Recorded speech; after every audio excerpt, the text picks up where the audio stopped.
Então, gente, hoje eu quero trazer ao teu coração uma palavra com o tema acalmai-vos e calai-vos. Poxa, parece que a palavra aí é dura. Fica tranquilo e cala a boca. Parece que é mais ou menos assim, né? Então, vamos aprender um pouquinho. Quando a gente olha o contexto,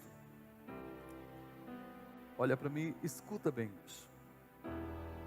Nós encontramos o momento em que o povo de Israel sai da escravidão do Egito, depois de 430 anos no Egito. A gente a Bíblia não fala quanto tempo, desde quando eles se tornaram escravos, mas aproximadamente eu creio que logo depois da morte de José, uns 400 anos, menos de 400 anos, que eles começaram a experimentar a escravidão. E eu acredito que desde o momento que eles começaram a viver isso, eles começaram a clamar a Deus. A coisa foi ficando cada vez mais difícil, mais complicada. E Deus, na verdade, estava aguardando que o cálice de sua ira contra os cananeus viesse transbordar. Porque o alvo de Deus era levar a nação de Israel à terra de Canaã, terra que mana leite e mel. E é tão interessante que Deus trabalha 80 anos, prepara um homem 80 anos, que é Moisés, 40 anos no Egito, 40 anos no deserto, cuidando de ovelhas, e o levanta como libertador de Israel. E através de Moisés você encontra muitos prodígios acontecendo. De tal forma que chegou o momento, na 9ª praga, por exemplo, que o faraó disse: olha, eu não quero mais ver a tua cara. Mas veio a 10ª praga no Egito, que é a morte dos primogênitos, dos homens e dos animais. E o faraó chama Moisés e diz: olha, Moisés, eu quero que você tire todo esse povo, leva tudo. E nós encontramos um povo agora experimentando realmente um pouco de liberdade, começando a viver a liberdade. E o mais interessante é que eles não saíram de mãos vazias. Eles levaram as riquezas dos egípcios. O próprio Deus havia dito isso: ouro, prata, vestimentas. Eles levaram as riquezas dos egípcios. E o texto mostra que eles avançavam, marchavam, caminhavam de uma forma triunfante. Imagine eles sonhando em chegar em Canaã, chegar em uma terra que mana leite e mel, uma terra de fontes, de vales, de cachoeiras, uma terra fértil. Imagina como eles estavam vivendo um momento vibrante, de muita motivação, e eles caminhavam de uma forma triunfante. Tudo estava bem. Vamos parar um pouquinho aqui para você entender. Quantas vezes na nossa vida a gente começa a viver momentos triunfantes, maravilhosos, extraordinários, tudo está bem, mas em algum momento acontece alguma coisa. Como eles estavam vivendo um momento extraordinário, mas diz a palavra que Deus endureceu o coração do faraó. O faraó e seus conselheiros olharam e disseram: poxa, o que é que nós fizemos? Deixamos esse povo ir. Imagina uma mão de obra que eles agora estavam sem essa mão de obra, uma mão de obra escrava. Só homens eram 600, sem contar homens de guerra, 600, sem contar mulheres e crianças. Então, imagina, eles começaram a pensar: o que nós fizemos liberando esse povo? E eles tomam a decisão de ir atrás realmente do exército, da nação de Israel. E Deus, na sua infinita graça e na sua onisciência, não permitiu que Israel fosse para a terra de Canaã, que era o caminho mais curto, pelo caminho dos filisteus. Porque Deus sabia que se eles enfrentassem, mesmo estando armados, se eles enfrentassem uma guerra, logo no início, eles recuariam da sua jornada. Por isso Deus os leva pelo caminho do Mar Vermelho. Mas de repente, vivendo esse momento triunfante, chega a notícia: o faraó e seu exército vêm atrás de nós. Do momento triunfante, tudo estava bem, veio o desespero, uma má notícia, e eles começaram a reclamar e dizer assim: olha, Moisés, será que não havia sepulcro suficiente no Egito para morrermos e sermos sepultados lá? E você nos trouxe para esse deserto para sermos mortos. Pense bem como estava a vida dessas pessoas, que de uma hora para outra mudou, veio um diagnóstico nada fácil, que poderia ser a morte ou a escravidão.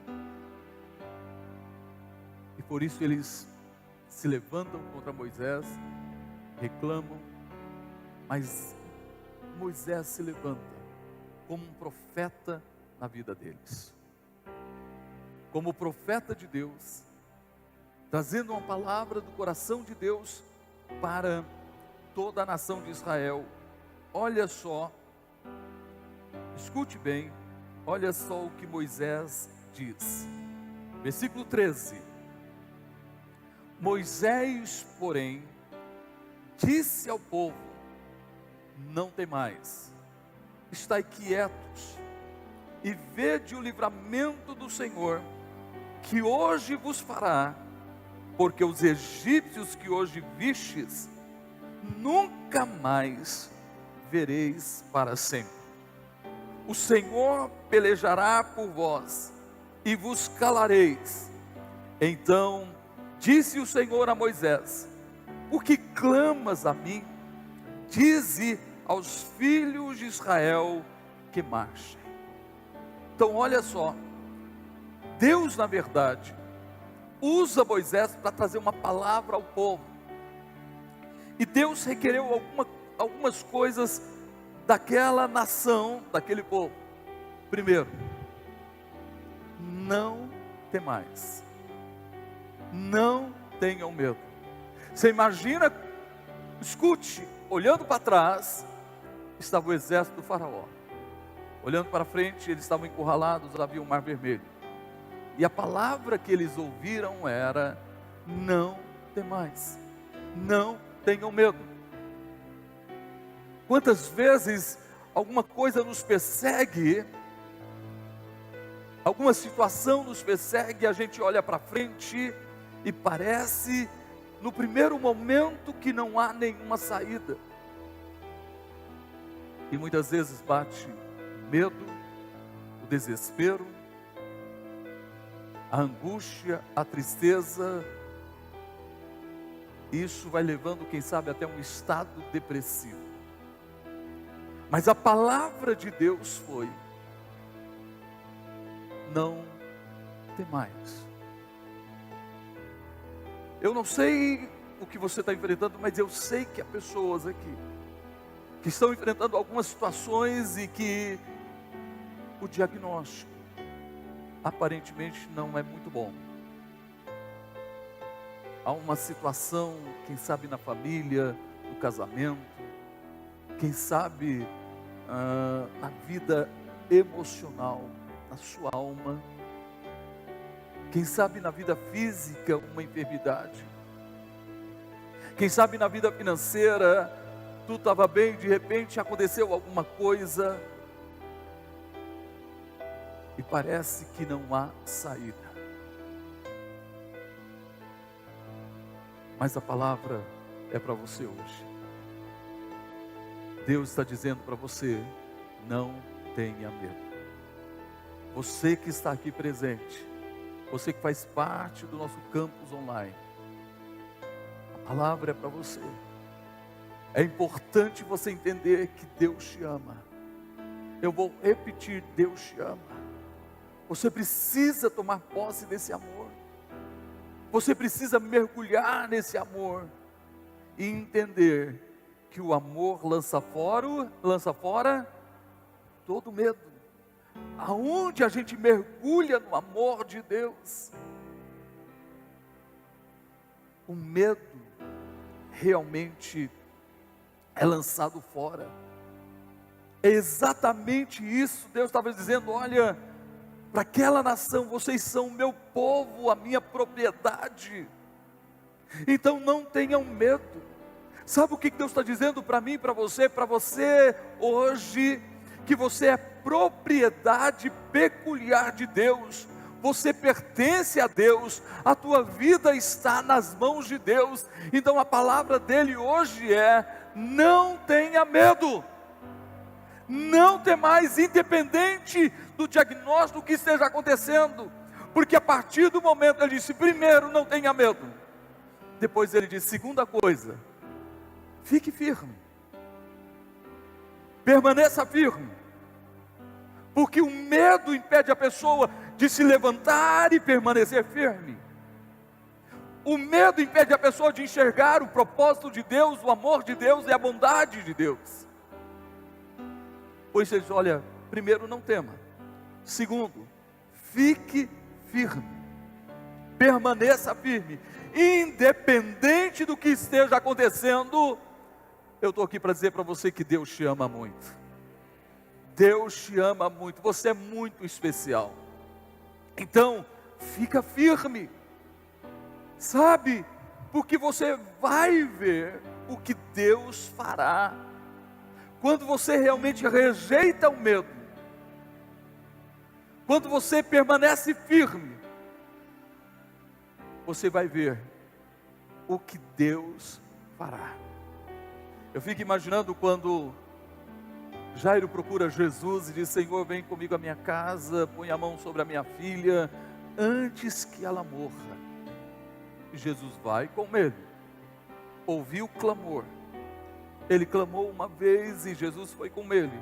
No meio do caminho, Jesus teve que atender uma mulher que sofria, teve que atender muita gente no caminho. Uma mulher que tinha 12 anos, que estava com uma hemorragia. Jesus para um tempo. Essa mulher é curada por causa da sua fé. Mas é interessante que mesmo lá dentro, esse homem estando angustiado, agoniado, não se vê ele falando nada. Até que alguém chega e diz: olha, não perturbe mais o mestre. Sua filha está morta. Imagina a notícia que ele recebe. O desespero que começou a bater no coração desse homem. Parece que o mar estava diante dele e não se abria. Não havia uma solução mais. Mas Jesus olha para ele e disse: não temais, crê somente, creia. E eu acredito que esse homem, Jairo, tomou posse disso de tal forma que ele não fala mais nada no trajeto. Ele tinha Jesus com ele. E Jesus havia dito para ele, Jesus havia liberado uma palavra dizendo: não tenha medo, creia somente. Foi exatamente o que aconteceu naquele dia, quando Moisés se levanta como profeta de uma nação e diz, como profeta de Deus para uma nação, e diz: olha, não temais, permaneçam firmes. Por quê? Deus fará coisas na vida de vocês. Número 1, o que Deus fará? Deus irá gerar a salvação. Deus irá produzir a salvação. Ele chega ao ponto de dizer assim: vereis o que Yahvé, vereis o que o Senhor fará hoje mesmo para salvar a todos. Ele estava dizendo: olha, vocês irão ver o que Yahvé, o que o Senhor fará hoje para salvar a todos. Eu quero que você entenda, tudo que a gente precisa enxergar é o que Deus já fez. Deus já fez o que precisava ser feito para que houvesse a salvação que você precisava, a salvação que você necessitava. Deus já fez. O que Ele fez? Ele enviou o seu único Filho, para que todo aquele que nele crê não pereça, mas tenha o que, gente? Ele já fez, Ele enviou o seu Filho para gerar salvação, não apenas a vida eterna, não apenas, a salvação da nossa alma, mas salvação em todas as áreas da nossa vida. Se é na tua vida espiritual, na verdade Deus, através de Cristo, providenciou a salvação. Se é na tua vida familiar, alguma situação que você está enfrentando dentro da tua família, Deus já providenciou a salvação. Se é na tua vida emocional, uma angústia, uma tristeza, uma depressão, alguma coisa que amarra a tua alma, os teus sentimentos, ou impede a tua vida emocional ou sentimental de avançar, Deus já providenciou uma salvação. Se é na tua vida financeira, a coisa está totalmente embaraçada e complicada, Deus já providenciou a salvação. Por isso ele diz: olha, vejam que Yahvé providenciou a salvação para todos. Segunda coisa que Deus fará ver, a segunda coisa, vitória completa. Eu estou aqui para dizer para você que Deus não vai te dar a bênção pela metade. Eu vou repetir: Deus não vai te dar a vitória pela metade. Deus quer te dar a vitória completa que você precisa. Deus quer te dar, pode aplaudir o Senhor. Deus quer te dar a vitória completa. Eu não sei qual é a bênção, não sei qual é o milagre, não sei qual é a vitória, mas eu sei que a gente que precisa hoje de uma vitória urgente em sua vida. Pessoas que estão aqui e aqueles que estão no nosso campus online, Deus está dizendo: eu vou te dar a vitória completa. Preste atenção, é isso que Ele está declarando: eu vou te dar a vitória completa. Ele diz: porque os egípcios que vedes neste momento, nunca mais os tornareis a ver. Deus estava dizendo: está vendo esses egípcios, o exército do faraó do Egito? Esse problema que vocês estão enfrentando, vocês nunca mais verão esse problema. E para a gente ganhar tempo, todo aquele exército foi morto no Mar Vermelho.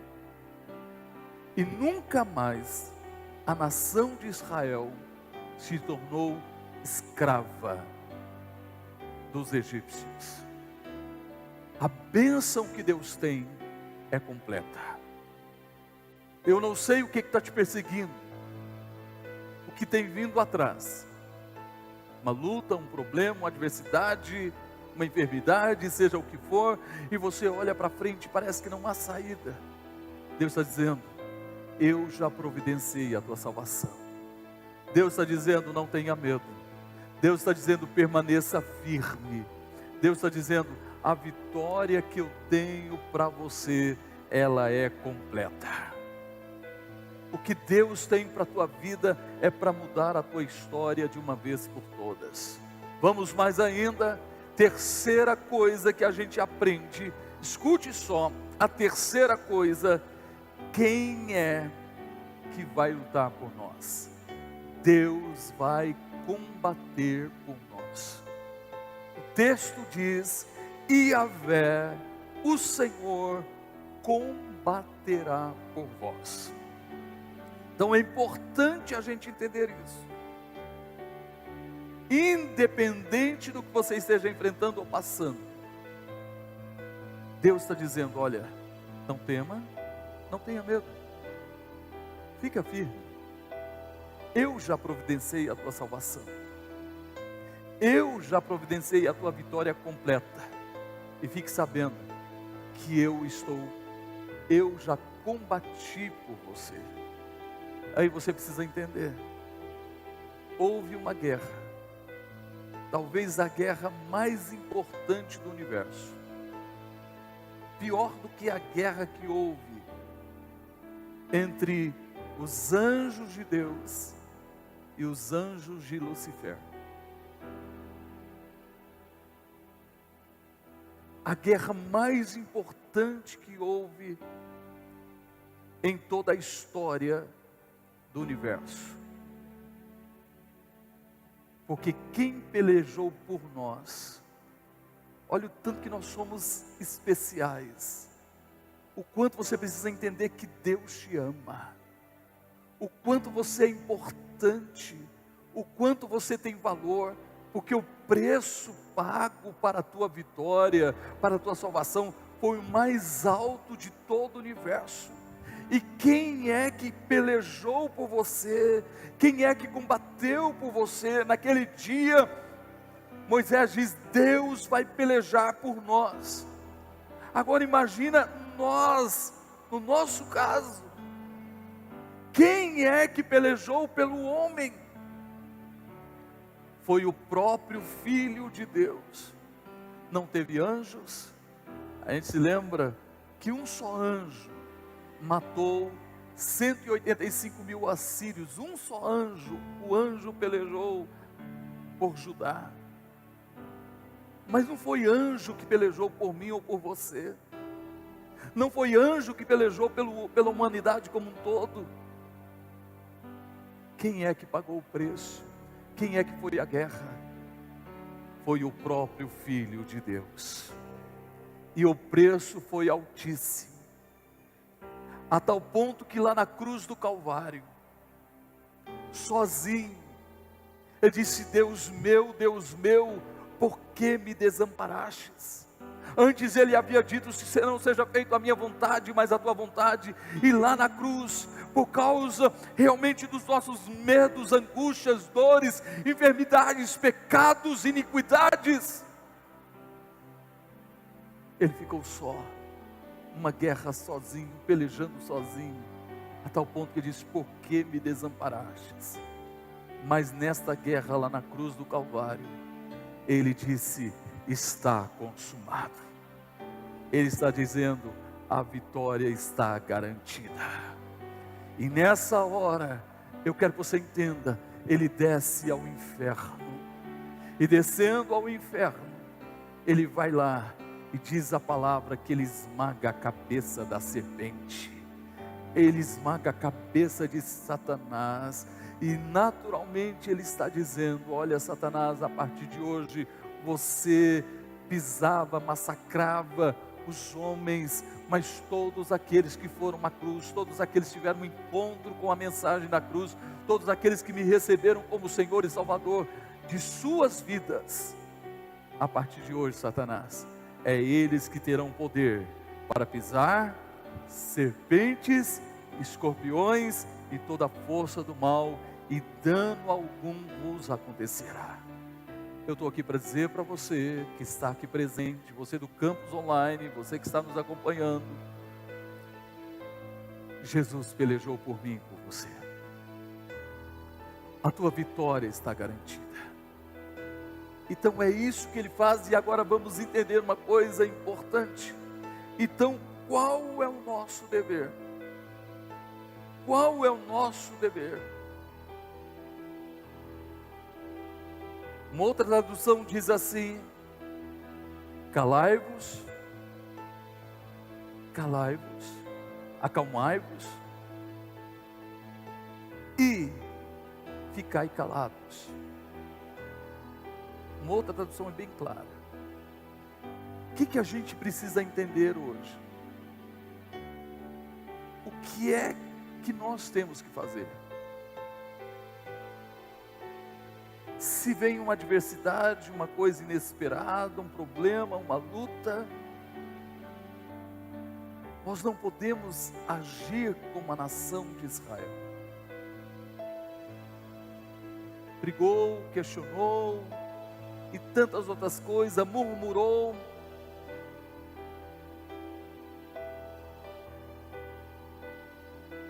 A gente tem que entender que não precisamos ter medo.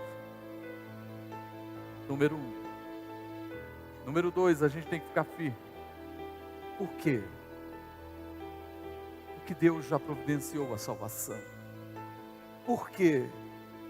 Porque na verdade, a vitória que Ele traz para a nossa vida é completa. Por quê? Porque Ele já combateu por mim e por você. Então, Ele diz, olha, calai-vos. Então deixa eu falar uma coisa para você. Eu chegar para você e dizer, você está enfrentando um problema, uma luta, uma enfermidade, eu olhar para você e dizer assim, olha, fica tranquilo, Jesus já determinou a tua cura, teu milagre, a tua bênção. É muito fácil para mim fazer isso.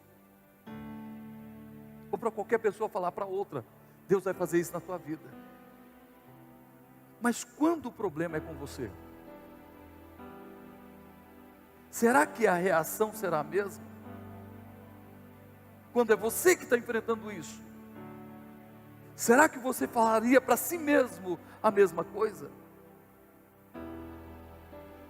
Então vamos lá, presta atenção nisso.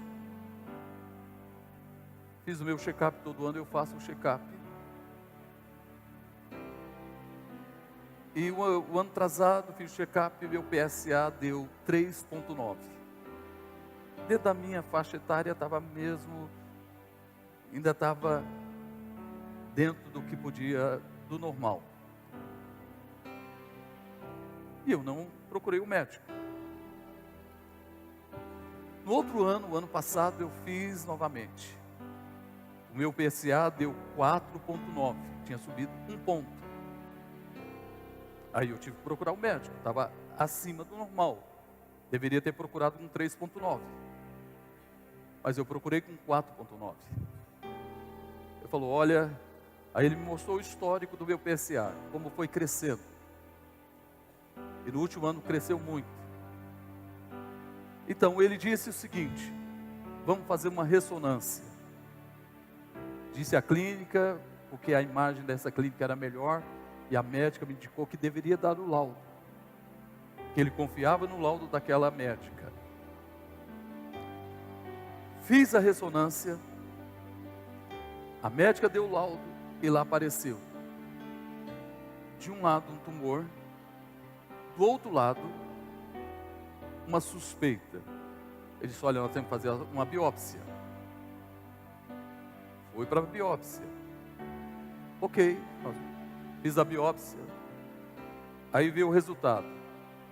Foi ainda inconclusivo, o mesmo da ressonância. Então deveria enviar para um outro laboratório fora, para dar uma olhada em maiores detalhes. E veio a notícia, eu estava com tumor dos 2 lados. Imagina só quem enfrentou isso, imagina você recebendo uma notícia que você está com câncer. Eu tenho acompanhado muita gente que tem enfrentado câncer. Você está com câncer. Mas o que me chamou a atenção, ele falou, olha, é pequeno ainda, então tem 2 formas de fazer. A radioterapia ou radical, que é a cirurgia. Se a gente fizer a radioterapia, você pode queimar uma etapa. Pode ser que dá tudo certo, mas você queima uma etapa.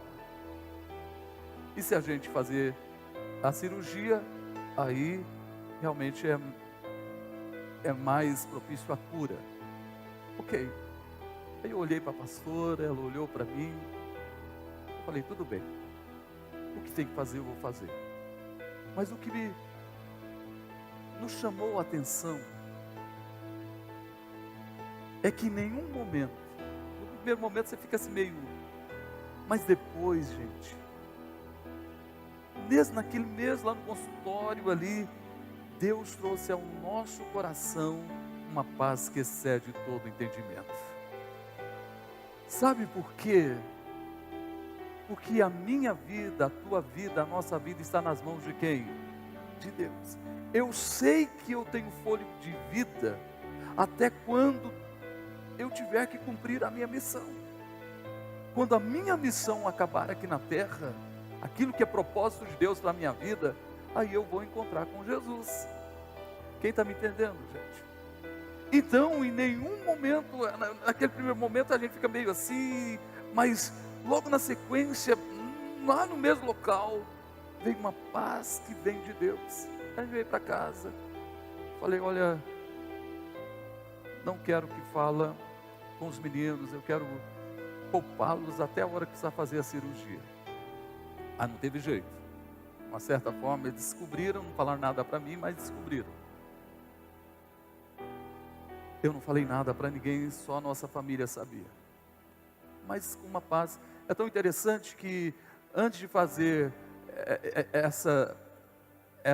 esse exame mais detalhado, nós até viajamos, a gente visitou algumas igrejas, depois voltamos. E praticamente só em dezembro que veio o resultado. E aí, escuta isso. Aí eu fiz uma coisa, eu falei, olha, eu preciso falar, porque é na quarta-feira a minha cirurgia, e todo segundo domingo do mês, eu reúno os meus irmãos na minha casa, eu faço um almoço para eles. E era um domingo que antecedia a minha cirurgia. E aí, esperei eles almoçarem, e quando um queria sair, eu falei, é a hora de eu falar. Aí eu falei, gente, olha, aconteceu isso, mas fiquem tranquilos, a gente está em paz, vai dar tudo certo, mas eu vou ter que passar por um procedimento cirúrgico. Bem radical, que é a tirada da próstata. Aí escuta, aí eu vi, um sai chorando, todo mundo foi embora na mesma hora. Na segunda-feira, nós tínhamos uma confraternização com a liderança, e eu tinha combinado de passar isso para a liderança, porque eu ia ficar 30 dias fora e alguém ia perguntar. E aí eu cheguei, todo mundo jantando, todo mundo feliz da vida. Aí eu olhei para eles, conversando, brincando, sorrindo, e já tendo a experiência lá de casa, eu falei, não vou falar nada para eles. Eu não vou deixar ninguém triste, não vou falar nada para eles. Ansioso, sofrendo, não vou falar. Aí eu falei para a pastora, falei, bem, eu vou gravar um vídeo. Após a cirurgia, depois que terminar a cirurgia, o médico falar, está tudo ok. Aí você vai mandar um vídeo para toda a nossa liderança. Eu gravando o vídeo, ó, gente, fiz uma cirurgia, está tudo bem, correu tudo 100%. E terminou a cirurgia, aí ela soltou o vídeo. E correu tudo bem. O que eu quero dizer para você? Na adversidade, na luta, a gente precisa aprender a se acalmar, a confiar em Deus, a descansar nele, a crer nele. Quem crê que a sua vida está nas mãos de Deus? Isso faz a diferença, isso traz paz ao nosso coração. E é tão interessante que eu tenho oração. No mesmo dia, às 18 horas, numa cama, para disfarçar, para ninguém notar que eu estava numa cama, eu enrolei o meu corpo com a bandeira do Brasil, porque eu estou orando pelo Brasil todos os dias, mas mesmo assim, eu falo, pai pastor, você está no hospital, está numa cama. E eu vou dizer uma coisa para você, no mesmo dia, no dia da cirurgia, eu estava lá orando. Por que, gente? Porque eu acredito no que Moisés falou. Deus usou Moisés para falar, calma, fique calado.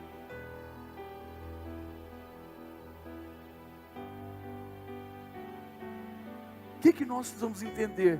Logo na sequência, no versículo 15, ele diz assim: olha, por que você continua clamando? Porque clamam a mim.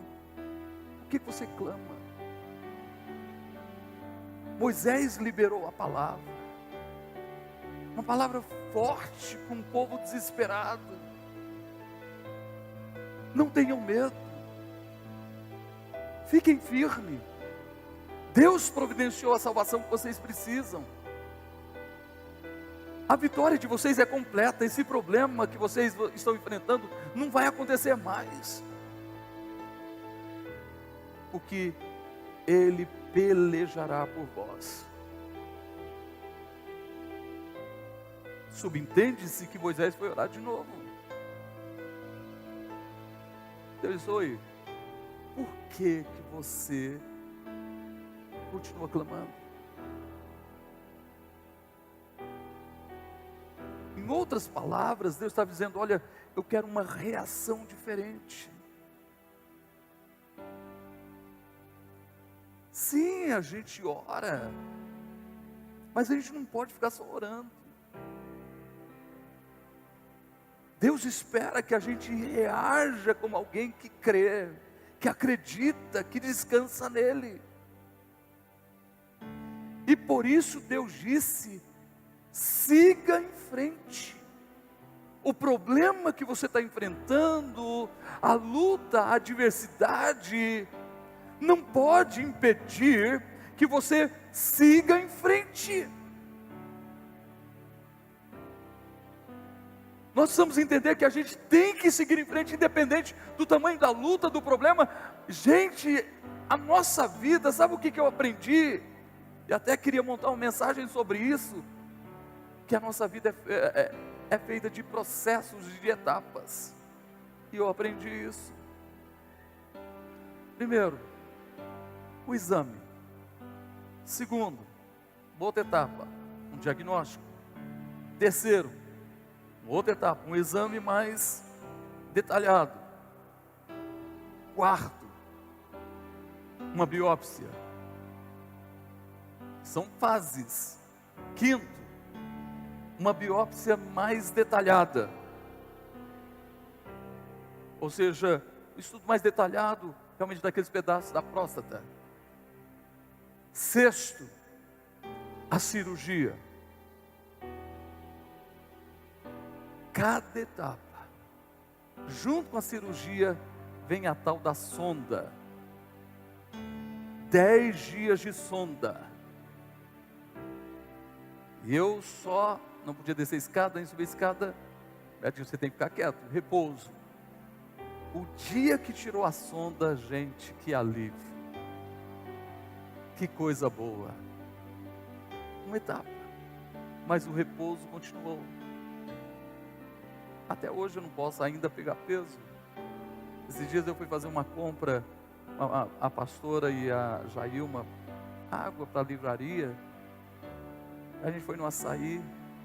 Eu falei: eu vou ficar aqui no carro, porque se eu ficar do lado e vocês pegando água e eu ficar olhando, o que o povo vai pensar de mim? Então se virem, eu vou ficar aqui. Gente, são etapas. Eu sei que eu ainda não posso pegar peso, mas eu estou sonhando a hora de começar a voltar a pegar peso. São etapas. Só que eu tenho que viver o agora.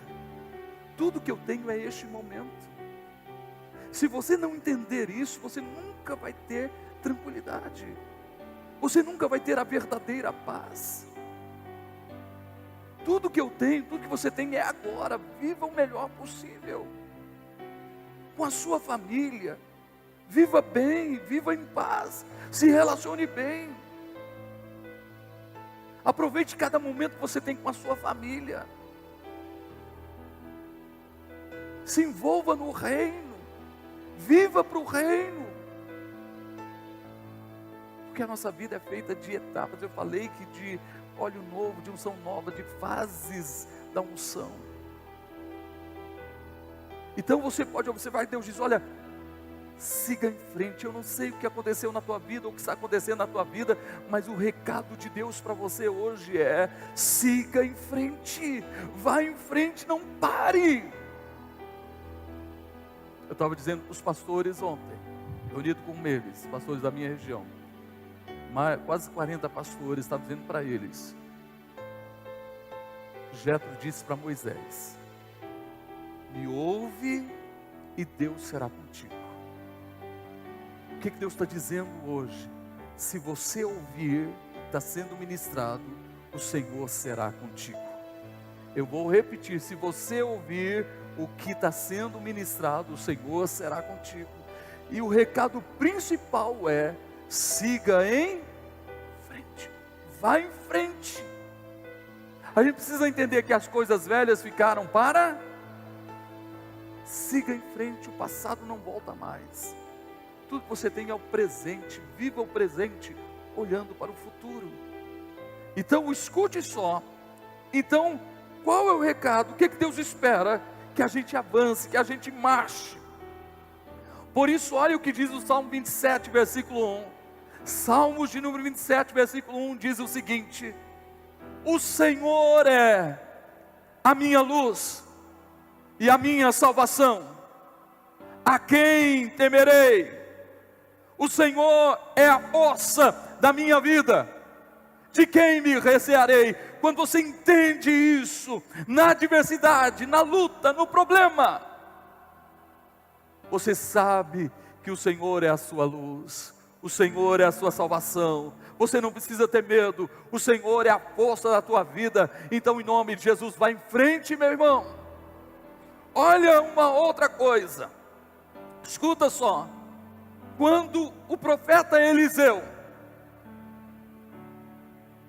o rei da Assíria, manda prender o profeta Eliseu, e vem um grande exército na casa de Eliseu para prendê-lo. Aí o moço, seu discípulo, eu acredito que era Geazi, ficou com medo. Olha, nós estamos perdidos, o que a gente vai fazer? Nós estamos perdidos. Porque estava olhando para as circunstâncias, o tamanho do exército.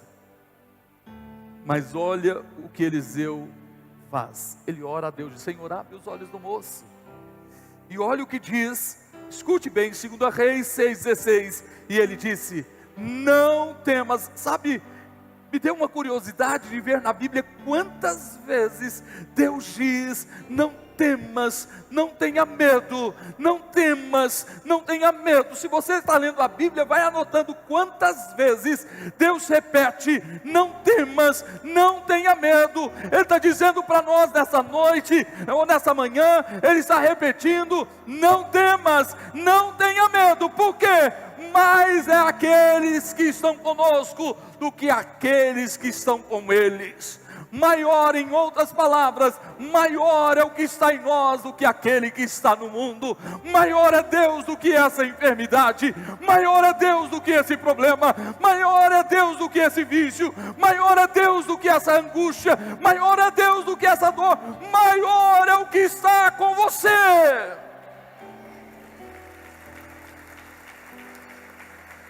Fica de pé, por favor. Se coloque em pé. Josafá, tudo bem aparentemente, de repente, vem a notícia: 3 nações se reuniram contra você, Josafá, e contra Judá, para destruí-los. Moabe, Amon e os amonitas. Escute bem. Aí Deus levanta o profeta Jaaziel, 2 Crônicas 20, 15 a 17. E olha o que Jaaziel diz. E Jaaziel disse: dai ouvidos todo Judá, e vós moradores de Jerusalém, e tu, ó rei Josafá, assim o Senhor vos diz: não temais, nem vos assusteis. Olha, mais uma vez ele diz: não temais, nem vos assusteis, por causa dessa grande multidão, pois a peleja não é vossa, senão de Deus. Gente, Deus já pelejou por você, Deus já guerreou por você. Levanta a tua mão, eu estou aqui para dizer para você que está aqui presente, você que está no nosso campo online, está nos assistindo agora, Deus já pelejou por você, a tua vitória já está garantida. Versículo 16: amanhã descereis contra eles, e eis que sobem pela ladeira de Ziz, e os achareis no fim do vale, diante do deserto de Jeruel. Nesta peleja não tereis de pelejar, parai, estai em pé, e vede a salvação do Senhor para convosco, ó Judá e Jerusalém. Não temais, nem vos assusteis, amanhã sai-lhe ao encontro, porque o Senhor será convosco.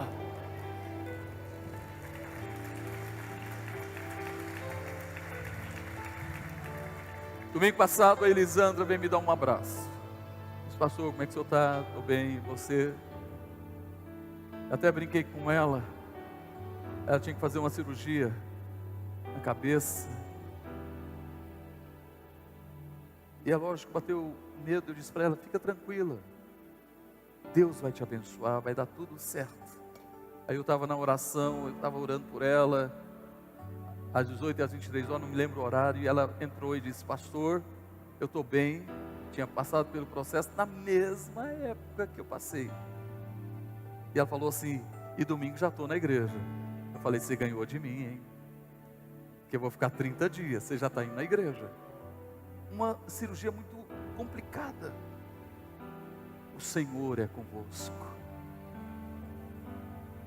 O Deus de Jacó é o nosso refúgio, é a nossa fortaleza. Sabe o que Deus diz? Aquietai-vos e sabei que eu sou Deus. Salmo 40, versículo 1. Encerramos dizendo: esperei com paciência no Senhor, e Ele se inclinou para mim. E o que, gente? Ouviu o meu clamor. Deus quer te ouvir. Eu estou aqui para dizer para você que Deus é bom. Deus é bom. E Ele quer orar por você. Ele quer te abençoar. Ele quer se inclinar para te ouvir. Então feche os seus olhos. Pai, em nome de Jesus, nós estamos na Tua presença. Que cada um dos Teus filhos sejam abraçados por Ti, possam se acalmar, esperar com paciência no Senhor e ver a Tua glória, em nome de Jesus. Pegue o pão e o vinho, segure em suas mãos. Te amo, Deus, Tua graça nunca falha. Todos os dias eu estou em Tuas mãos. Põe o coração nisso, erga a tua voz e declare: me levanto até eu me deitar, eu cantarei a bondade de Deus. Levanta a sua mão, erga a tua voz e declare bem forte: És fiel em todo tempo, em todo tempo Tu és tão bom, com todo fôlego que tenho, eu cantarei a bondade. Deus é bom todos os A dias. doce voz